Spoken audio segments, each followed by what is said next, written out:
कैसे हो आप लोग। आशा करती हूँ कि आप लोग स्वस्थ और मस्त होंगे और अपने अपने तैयारी में अच्छे से लगे होंगे। तो बच्चों, आज हम लोग फिर से एक नया सेशन, और आज का जो हमारा सेशन बच्चों ट्रिग्नोमेट्री, जो क्लास 10वीं का इम्पोर्टेंट चैप्टर है और इससे आपके एग्जाम में बहुत सारे प्रश्न पूछी जाती है। तो आइए हम इससे रिलेटेड फार्मूला को देखेंगे और इनसे रिलेटेड जितने भी क्वेश्चन है सारे प्रश्नों को हम लोग एक एक करके आसान शब्दों में सीखेंगे। तो बच्चों ध्यान देंगे कि जब भी हम लोग ट्रिग्नोमेट्री की चर्चा करते हैं तो सबसे पहले वहाँ पे जो ट्रायंगल होती है वो आपका राइट एंगल ट्रायंगल होती है। यानी जहाँ भी हम लोग त्रिकोणमिति पढ़ते हैं तो वहाँ पे आपका जो ट्रायंगल होगा आपका वो समकोण त्रिभुज होगा, जिसमें आपका एक कोई 90 डिग्री एंगल होगा। और साथ ही साथ बच्चों जहाँ भी आपका 90 डिग्री का एंगल बनेगा है ना, तो वहाँ पे आपका एक थ्योरम लगता है जिसको हम लोग बोलते हैं पाइथागोरस प्रमेय। तो आइए हम लोग पाइथागोरस प्रमेय को यूज करते हुए और क्या करते हैं कि सवालों को फॉर्मूला निकालते हुए और सवालों को आसान शब्दों में हम लोग सॉल्व करते हैं। तो देखेंगे बच्चों यहाँ पे एक आपका इमेज में दिख रहा होगा कि ये आपका एक समकोण त्रिभुज है जिसका कोण भी क्या है, समकोण है। और आपके जो भी समकोण होती है उसके सामने की भुजा को हम लोग कर्ण बोलते हैं। और कर्ण जो होती है इसमें सबसे बड़ी भुजा होती है। दूसरी तरफ देखते हैं तो एक आपका इसमें आधार भी होता है और एक आपका लंब होता है, जिसमें आपका आधार को हम लोग B से डिनोट करते हैं और लंब को हम लोग P से डिनोट करते हैं, कर्ण को हम लोग H से डिनोट करते हैं। बच्चों कभी कभी ऐसे होते हैं कि जब हम लोग एंगल चेंज करते हैं तो आपका क्या है कि लंब और आधार बदल भी जाती है। बट अगर आपका जो है कि कहीं पे अगर देखेंगे तो आपका कर्ण कभी भी नहीं बदलेगा, यानी कर्ण जहां है वैसे ही रहेगा। बट आपका एंगल के अकॉर्डिंग लंब कभी आधार बन जाता है, आधार कभी लंब बन जाता है। तो आइए हम लोग जो है पहले फॉर्मूला को निकालते हैं, फिर इसके बाद जो क्या करते हैं फॉर्मूला से रिलेटेड जितने भी चैप्टर के अंदर प्रश्न होगी उसको हम लोग एकदम आसान शब्दों में एक एक करके सॉल्व करेंगे। तो आइए यहाँ पे एक ट्रायंगल है जो आपका 90 डिग्री है, जिसमें भी आपका समकोण है। तो एक पाइथागोरस साहब थे जिनका कहना था कि किसी भी समकोण त्रिभुज में एक भुजा का वर्ग अन्य दो भुजाओं के वर्गों के योग के बराबर होती है। यानी कोई भी अगर आपके पास समकोण त्रिभुज है तो उसमें क्या है कि कर्ण का जो वर्ग होगा वो लंब और आधार के वर्ग के योग के बराबर होगा। तो आइए पाइथागोरस प्रमेय से हम लोग चलते हैं। तो ये पाइथागोरस प्रमेय, पाइथागोरस प्रमेय से जब हम लोग चलेंगे तो यहाँ पे देखेंगे बच्चों तो कर्ण आपका ये हो गया, लंब आपका ये हो गया, आधार ये हो गया। क्योंकि हम लोग यहाँ पे थीटा इसको दे देते हैं नाम, तो इसके अकॉर्डिंग जो थीटा होता है उसी के सामने वाला लंब होता है। तो अगर हम यहाँ थीटा माने तो सामने वाला भुजा आपका लंब हो जाएगा और दूसरी तरफ की जो छोटी भुजा होगी उसको हम लोग कर्ण बोलेंगे, सॉरी आधार बोलेंगे, और सबसे जो बड़ी भुजा होगा वो हमारा कर्ण होगा। तो आइए पाइथागोरस प्रमेय के अकॉर्डिंग चलते हैं। तो कर्ण का स्क्वायर जो होगा दैट इज AC का स्क्वायर बराबर AB का स्क्वायर जोड़ BC का स्क्वायर। अब यहाँ पे देखेंगे तो हम लोग AC को मान लिए है कर्ण, तो हम लोग इसको क्या कर देंगे कर्ण लिख देंगे। और कर्ण को हम लोग हाइपोटेनस बोलते हैं जिसका शॉर्ट फॉर्म H होता है। तो हम लोग कर्ण की जगह पे क्या लिखेंगे बच्चों, H लिखेंगे। तो आपका क्या हो जाएगा H है, और चूंकि यहाँ पे स्क्वायर था तो आपका H का भी स्क्वायर हो जाएगा। फिर अगर हम लोग चलेंगे AB देखते हैं तो AB आपका लंब है और लंब हमारा P है, तो आपका ये क्या हो जाएगा P का स्क्वायर हो जाएगा। जोड़ BC देखेंगे तो BC आपका आधार, आधार को इंग्लिश में लोग बेस कहते हैं, बेस का शॉर्ट फॉर्म लेते हैं तो आपका B निकल के आता है। तो यहाँ से हम लोग क्या करेंगे B स्क्वायर करेंगे। जैसे ही हम लोग क्या करते हैं यहाँ से स्क्वायर हटाते हैं तो दूसरी तरफ आपका रूट चढ़ जाता है, तो आपका बन जाता है P स्क्वायर जोड़ B स्क्वायर। तो यहाँ से फाइनली अगर हमें किसी राइट एंगल ट्रायंगल के अंदर लंब और आधार पता हो तो इस फॉर्मूला के अकॉर्डिंग आप आसानी से क्या कर सकते हो कि कर्व निकाल सकते हो। फिर यहीं से अगर हम लोग चलते हैं तो कभी कर्ण पता हो, लंब पता हो और आपको बोलेगा आधार निकालने के लिए। कभी हो सकता है कि आधार दिया रहेगा, कर्ण दिया रहेगा और आपको बोलेगा लंब निकालने के लिए। तो आइए वहां उसके लिए भी हम लोग यही से फॉर्मूला निकालते हैं। तो बच्चों देखेंगे, अगर हम यहाँ से P निकालते हैं तो H सबसे बड़ी भुजा होती है, तो H में से ही सारा के सारा घटेगा। तो अगर हम B स्क्वायर निकाल लेते हैं तो B इसमें से क्या हो जाएगा, माइनस हो जाएगा, that is H square minus P square. अब क्या करते हैं, यहाँ से स्क्वायर को हटाते हैं तो दूसरी तरफ आपका रूट चढ़ जाएगा, that is H square minus P square. तो अगर हम B निकालते हैं, अगर हमें कर्ण पता है और P पता है, दैट इज लंब पता है, तो आप इस फॉर्मूला के अकॉर्डिंग बच्चों आराम से क्या कर सकते हो कि आधार निकाल सकते हो। इस फॉर्मूला से आप जब भी निकालोगे तो आपका क्या निकल जाएगा, कर्ण निकल जाएगा।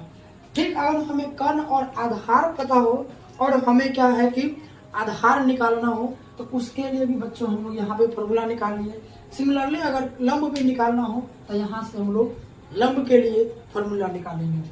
तो देखते हैं, अगर यहाँ से हम क्या करते हैं, लंब निकालते हैं तो यहाँ से P इधर आके माइनस हो जाएगा, तो H स्क्वायर माइनस या बराबर ही लिख देते हैं, चाहे रहने देते हैं, इधर ही हम ले आते हैं, तो B स्क्वायर बराबर B स्क्वायर।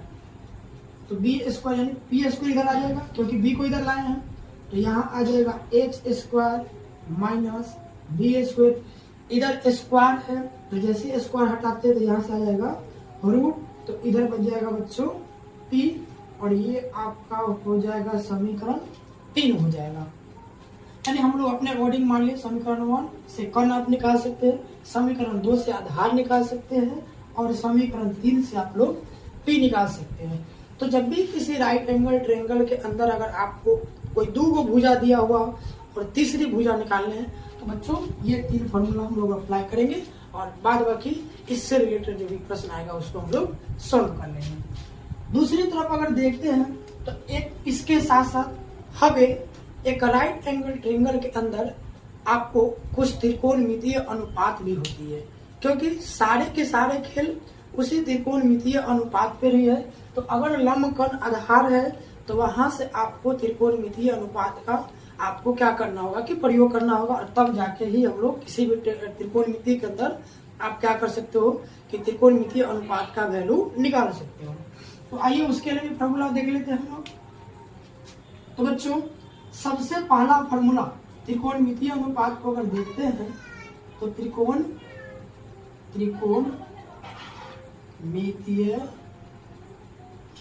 अनुपात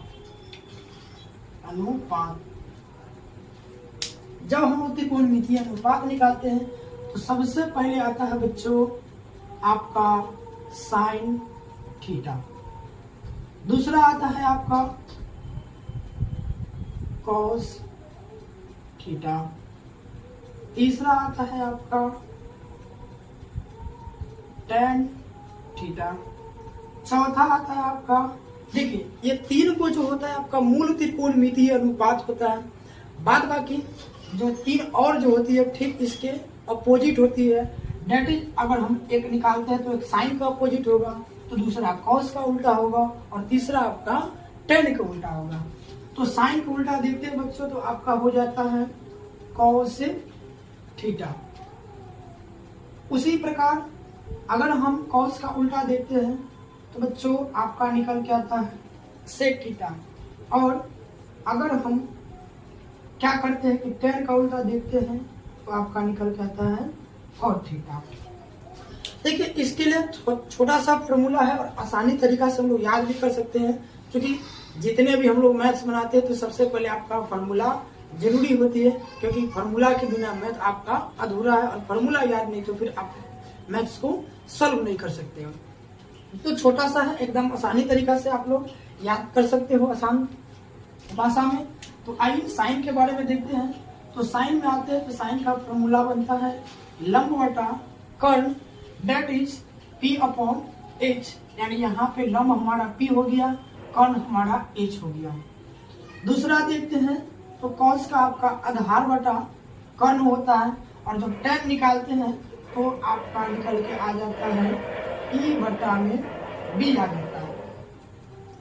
उसके बाद अगर हम लोग कोसेक देखेंगे तो अभी जस्ट आपको बोले हैं कि साइन का उल्टा कोसेक होता है, कॉस का उल्टा सेक होता है और टेन का उल्टा कॉट होता है। तो इसका मतलब ये हुआ कि जब P बटा ये H है तो इधर वाला H बटा P हो जाएगा।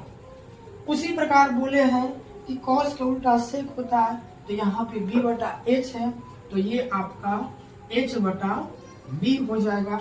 और यहाँ पे tan का यानी T का उल्टा T होता है तो समझ जाएंगे कि जब tan का फॉर्मूला B बटा P बटा B है तो यहाँ से B बटा P हो जाएगा।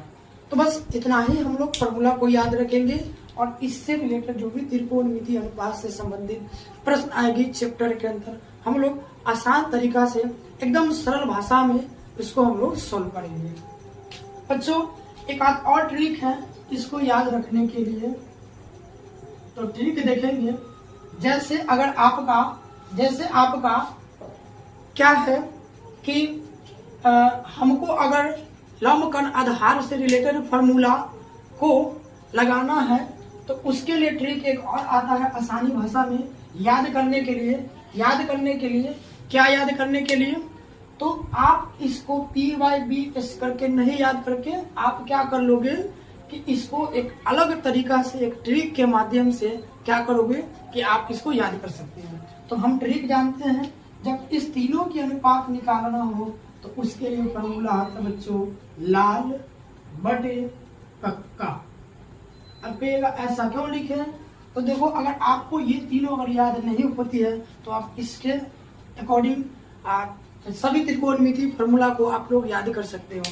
तो यहाँ पे लाल बटे कक्का का मतलब होता क्या है तो लाल बटे कक्का का मतलब ये हुआ कि L से लंब यानी ल फॉर लंब L से लंब। तो आप इससे भी याद रख सकते हो कि L मतलब ल होता है और ल से लंब हो गया तो यानी ऊपर लंब और K फॉर आपका कर्ण हो जाएगा। उसी प्रकार A देखेंगे तो A आपका आधार हो जाएगा जबकि K आपका कर्ण हो जाएगा। इसमें देखेंगे तो A बटा L बटा A है तो आपका लंब बटा आधार हो जाएगा। तो अगर हम लोग पहला तीनों के देखते तो साइन के लिए ये दोनों रिलेशन हो जाएगा, ये दोनों रिलेशन आपका साइन का बन जाएगा, ये दोनों आपका कॉस का बन जाएगा और ये दोनों आपका टेन का बन जाएगा। सिमिलरली अगर हम इस तीनों के लिए देखते हैं तो बस इसके उल्टा कर देंगे तो उल्टा करने के बाद आपको बन जाएगा कक्का बटे लाल, कक्का बटे लाल। यानी आप अगर इसके अकॉर्डिंग देखेंगे तो ये आपका कॉस है क्योंकि हम अगर आपको ये तीन याद है तो ऑलरेडी आपको ये माइंड में बैठा लेना है कि साइन का उल्टा आपका कोसेक होता है, कॉस का उल्टा सेक होता है और टेन का उल्टा कॉट होता है। बस ये याद है तो इसको पलट देना है, यही तो करना है। तो यहाँ से K बटा अगर L है तो इसका मतलब कोसेक यानी कर्ण बटा लंब, यहाँ भी देखेंगे तो कर्ण बटा लंब है। सेक का देखेंगे तो कॉस का B बटा H था अर्थात यहाँ पे देखेंगे तो कर्ण बटा आधार जो कि B को हम लोग आधार बोलते हैं और H को कर्ण बोलते हैं तो K बटा आपका आधार हो जाएगा। दूसरी तरफ देखते हैं तो कॉट में आपका आधार बटा लंब हो जाएगा। तो बच्चों इस ट्रिक के माध्यम से भी आप इस 6 त्रिकोणमितीय अनुपात के सूत्र को याद कर सकते हो। तो फिलहाल हम लोग क्या करते हैं कि आज की क्लास को यही फॉर्मूला के साथ समाप्त करते हैं। फिर नेक्स्ट वीडियो में हम लोग इस त्रिकोणमितीय अनुपात से रिलेटेड जितने भी प्रश्न होगा उसके लिए हम लोग क्या करेंगे एक एक करके आसान शब्दों में सीखेंगे। तो फिलहाल हमारे अगर चैनल पे आप नए हो तो मेरे चैनल को सब्सक्राइब कर दें और वीडियो को अधिक से अधिक शेयर करें ताकि आपके ही जैसे बच्चे जो बोर्ड एग्जाम 10वीं परीक्षा की अगर प्रिपरेशन कर रही हो, तैयारी कर रही हो तो उस तक हमारी वीडियो मिले ताकि उस बच्चों को भी जो मैथ के जंजाल में फंस जाते हैं उनको भी आसान भाषा में मैथ सीखने को मौका मिले। तो बच्चों मैं अपनी क्लास को यहीं पे समाप्त करता हूँ। जय हिंद।